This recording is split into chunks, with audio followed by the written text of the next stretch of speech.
Hello, something a little bit different today. I recently asked people via a community post for questions for the Bank of England as I was going to sit down on my podcast with two economists from the bank and have a conversation. Loads of you got involved, and I know not everyone watches the podcast, so I've taken some clips from the interview, focusing on the questions I was asked that got a lot of likes in the post.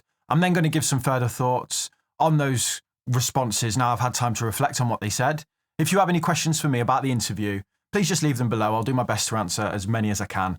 As long as it's not how to grow ridiculously impressive house plants, as the plants in the house, they're not mine. It's not my house. We record at one of the producers' houses.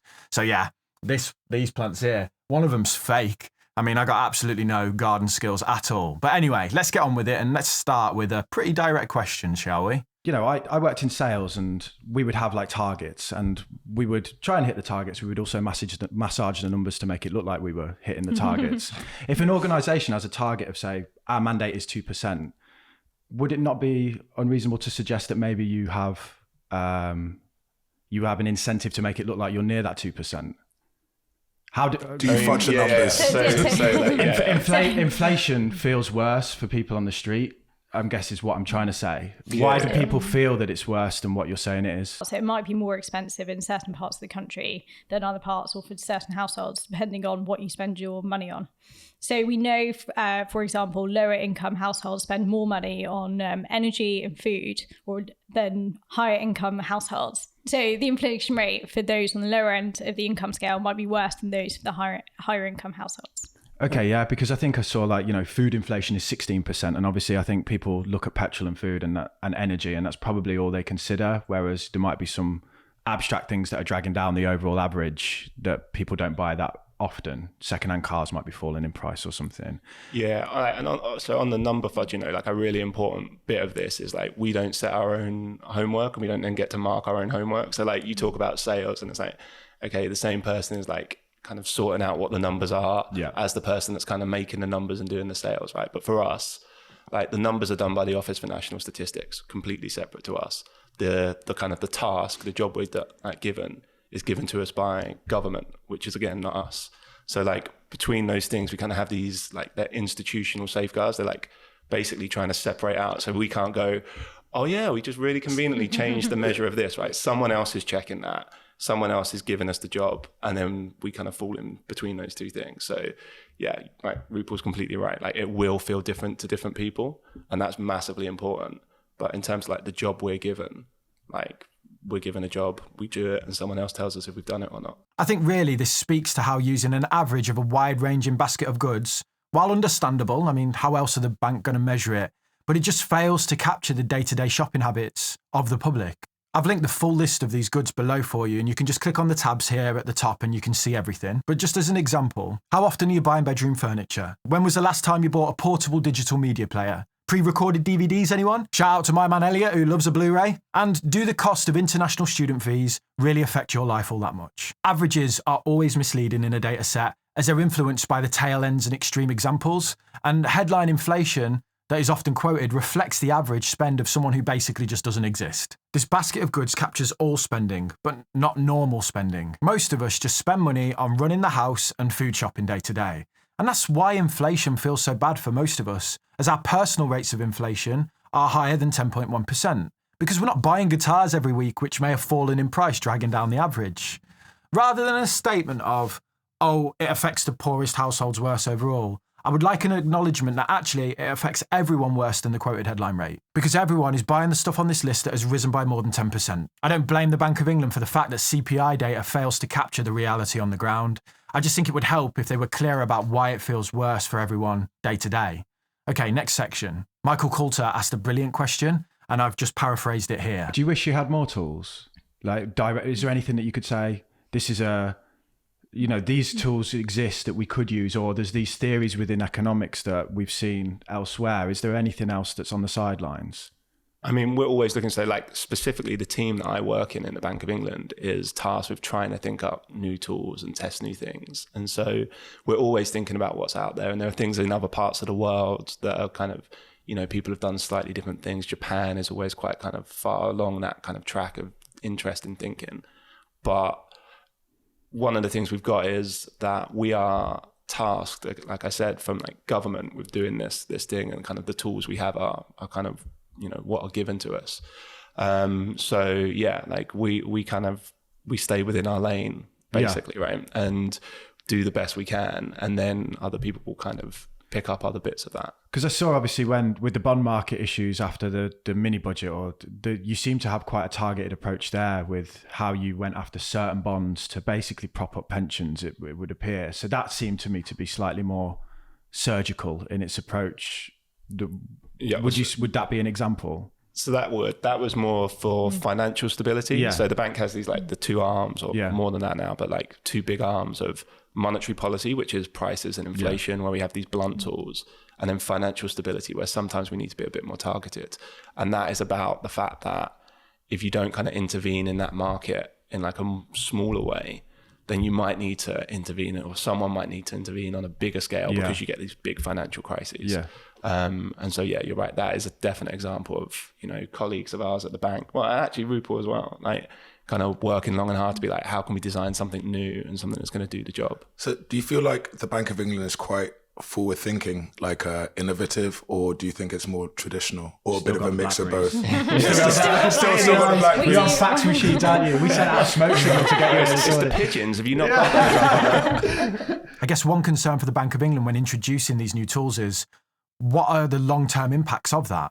For example, quantitative easing, or QE, which is essentially pumping money into the system or creating money, only first happened in the UK in response to the financial crisis. I think it was 2009. The reverse of this is QT, or quantitative tightening. That has never been done on a large scale in the UK, and we honestly have no idea what the effects of that will be. The truth of the matter is, the bank has these blunt tools and not much else they can do to influence inflation. And I do probe that in the next question. I want to think about like someone who's watching this from my audience perspective, and with the blunt tools and the use of raising interest rates to fight inflation. And what they'll probably say is, I feel skint, I have no money, and you're making it more expensive in terms of my mortgage costs and borrowing. How does that help?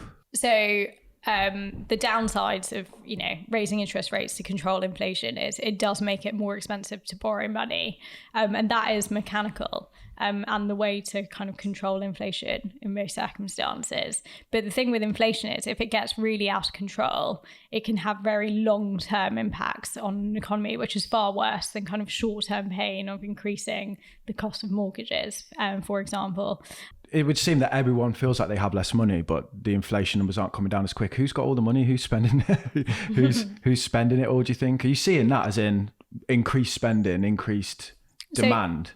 No, so consumer confidence is nearly at a record low, like retail sales are low, and they have been since COVID. They haven't recovered back in the UK. So, you know, you do see in the data the kind of cost of living crisis coming through now as well. So we are seeing that people have less money, but we're still jacking it up because that's all we can do, essentially. We raise interest rates to reduce consumer confidence, which stops people from spending, and that then brings inflation down. But we acknowledge that consumer confidence is already at rock bottom.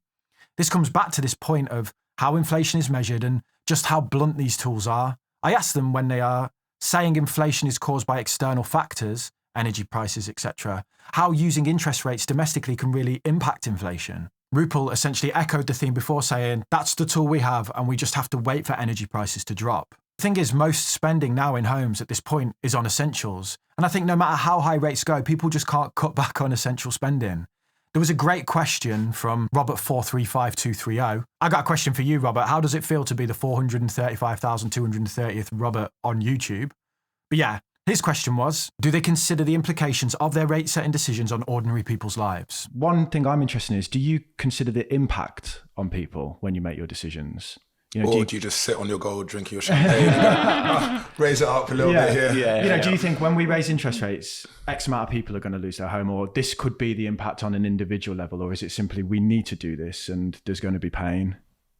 So, of course, the Bank of England does consider these things. So it does think about how many people's mortgages will go up, and kind of how much extra it will cost them per month to pay for those, for that increase as well. But essentially its target and its main kind of objective is to bring inflation down, because ultimately that's the thing that will benefit kind of everyone. in some sense, but it does consider these things. I think the bank has a very tough job. And regardless of if you think they're good at it or not, they have to make decisions that they believe will benefit the most people. And by design of the tools that they have, those decisions will cause pain. What I will say is Rupal and Jack were very normal people with families, and off camera they were acutely aware of the impact of the decisions of their employer, the bank. Their decisions at the end of the day will make them poorer. Jack has 3 kids, so he's going to be feeling this just like everyone else. Speaking of making decisions though, the next question. You spoke about policymakers there, and obviously it's interesting to talk about politicians and your kind of relationship with them and how when they come out and they say things, I think a lot of people wonder, have they actually spoken to anyone who kind of knows what they're on about here? If we look at like the mini budget, I know they refused the OBR report, didn't they, or something at the time, I think. But do you think politicians understand what you do?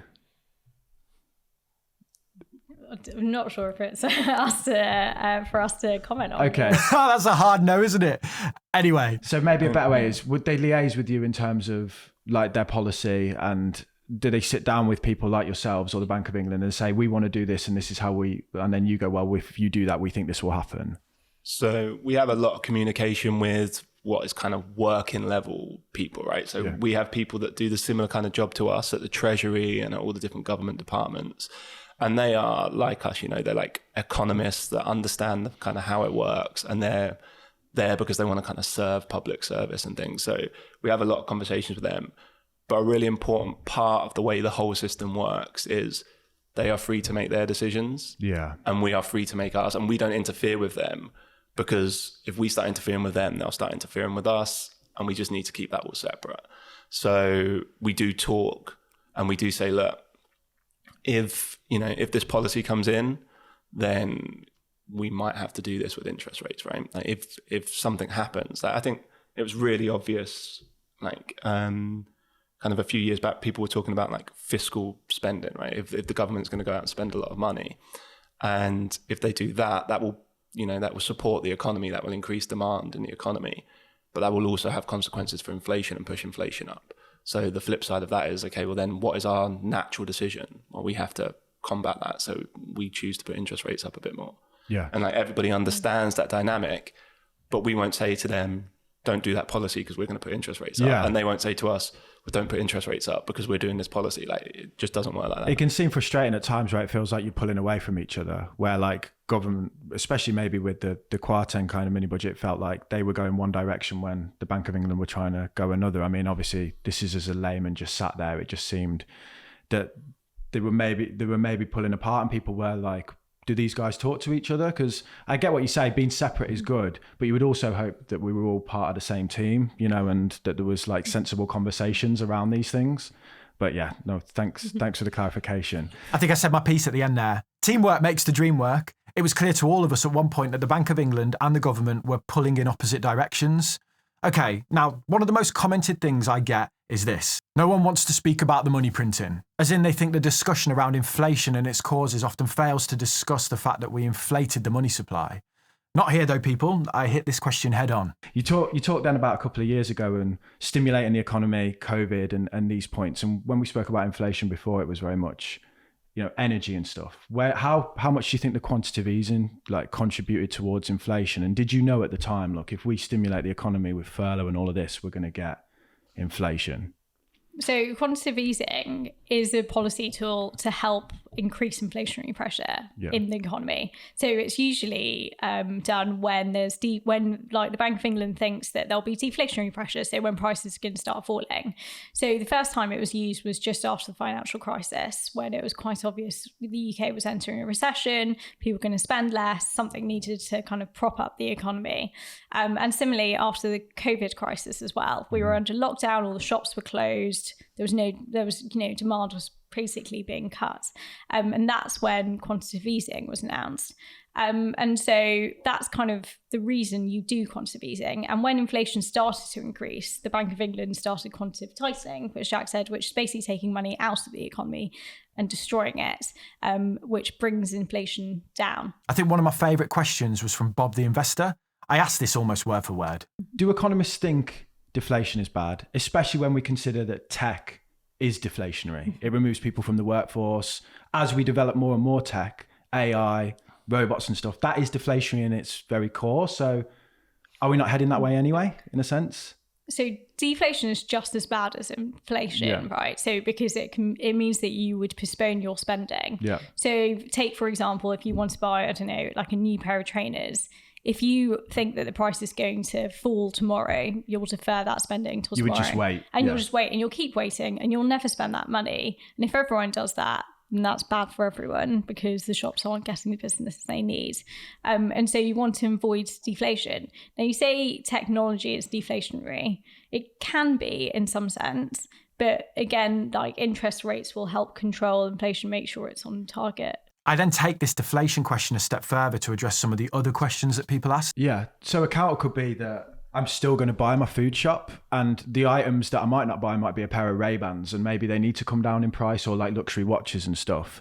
Does deflationary affect every element of the economy? Would we start to see, consumer essentials, they're essential, right? So yeah. So this is where like the complexity of the economy really like kicks in, right? And also why it's important that inflation is like across the board. It's the average across the board rather than, so what we don't want to do is stop a signal of, okay, people don't want to buy as many Ray-Bans, they want to buy more food shops. The prices should balance out to tell people, produce fewer Ray-Bans, produce more food, basically. So we want those kind of signals. They're called relative prices. Like we want those.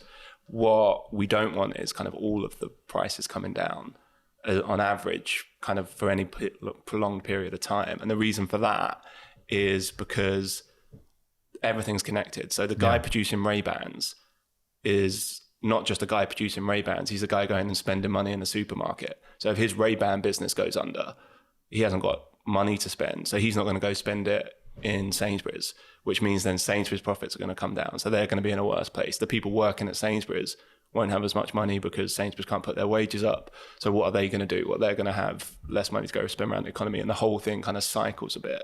So you have to kind of think about this thing a bit more in the round, like deflation is bad because it might affect some people, but they're then the people that are spending in other bits of the economy. And so everything kind of then feeds through.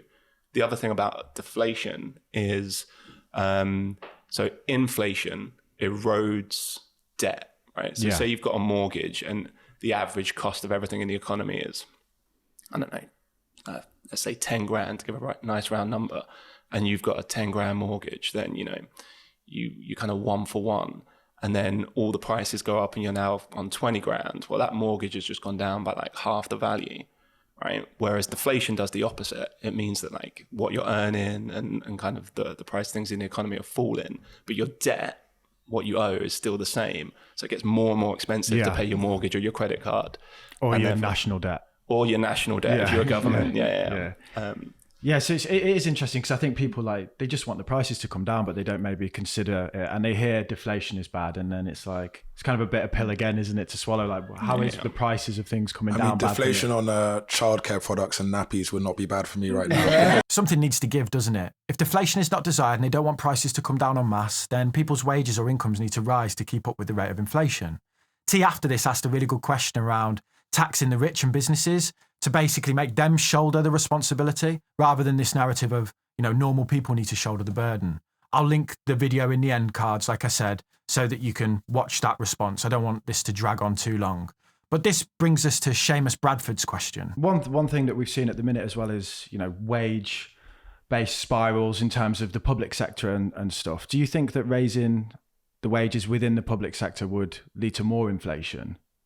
So in theory, the whole why people talk about wages and inflation is because you can go into a spiral where because inflation's high, people ask for wage rises, which then leads to employers feeding through those costs onto customers, which then leads to more inflation. We're seeing an increase in wages across kind of different sectors, but it's difficult to say whether it's a wage price spiral at the moment. I've said in previous videos that I think wages are chasing prices rising, not the other way round. But it is true that if you give everyone more money and they spend it, that potentially is inflationary. This comes back to this point, though, of secondary inflation that becomes more persistent. But I want to stress, while wage rises might be inflationary, they're not what caused the inflation. Okay, next up is another pretty direct question. Do economists think that Brexit was good for the UK economy? We're going to have fun with that. So economists have different views. You know, as I said, get 2 economists in a room, get 3 opinions. Yeah. And it's quite difficult to know what the kind of impacts of Brexit are because we're not that far along. And we've had quite a few shocks in the economy. Yeah. So we had COVID at a very similar time. And so it's difficult to tell kind of how Brexit and COVID have kind of affected the economy. And so we'll have to kind of wait on longer term to really see the impacts coming through. Good answer. So the Like a true economist. yeah. Step over. Sidestep. I mean, if we compare us to the rest of the G7, it seems like we might be lagging slightly. You know, I think we're the only one that hasn't grown over the last few years. So, I mean, like you say, who knows? But what kind of timelines are we looking at then until we can definitively say, yeah, Brexit was good, Brexit was bad? I mean, like, it's tricky to ever think there is a time when we are going to be able to disentangle which bits are Brexit, which bits are COVID, which bits are the war in Ukraine, right? Because all of those things just get mashed together. I think, like, you know, at the bank, we kind of have these regular forecasts of the economy, and to build those, we need to have some kind of sense of what's going on. And in that, like, implicitly under the hood of that is some impact from Brexit as part of like a Brexit, COVID, Ukraine type thing kind of in together. So there is definitely an effect, but being able to kind of put numbers on it and stuff is, you know, that's a pretty, even in 10 years time, that might be a pretty impossible task. I think it's hard because people want to know, don't they? They want to know, like, we voted for this thing or we didn't. Has it been good? Has it not? And it's like, well, we don't really know. And it's, you know. I get what they're saying, but I also think we were told by politicians that there were clear, tangible benefits and negatives, depending on who you listen to, for Brexit. Now, we're on the other side of it, and to hear, well, it's probably impossible to measure if it was a good idea or not, makes you question why those politicians could speak with such conviction in the past. I get that there's a whole host of factors that impact the country at once, so it makes it hard to unravel it all. But I think the British public deserve an answer to the question, was that a good decision or not? So we should at least attempt to unravel it. In the rest of the interview, we talk more about inflation, the causes of it, and how they measure it. We discuss if Jack and Rupal are optimistic about the UK economy going forwards, what they invest in, and also we ask them about their views on crypto. I'll link it all in a second for you, but I know that not everyone has the time to listen to a 1-hour podcast, so that's why I put this together. Nothing to do with the fact that I feel awful after being in Ibiza for 3 days and needed something easy to make. No. I mean, there's a little bit to do with that. But I've always tried to make the channel interactive through giveaways and questions and that stuff. But now, at the size the channel is, and the opportunities that I get to speak to people that presents, I see it as my responsibility to take your questions to the people in charge and at least ask them, even if sometimes we won't get a direct answer. Thank you, Rupal and Jack, for giving us your time. It's greatly appreciated. You have a very hard job, and not many other people in your organisation are making the effort to communicate with people beyond traditional media. So for that, I think you deserve praise. I've linked their book below so you can check it out if you want. But most of all, thank you for getting involved with your well thought out and just great questions. They're far better than any I could have come up with. And I covered even more of them in the full episode, which is here. And I'll see you soon. Thank you, guys.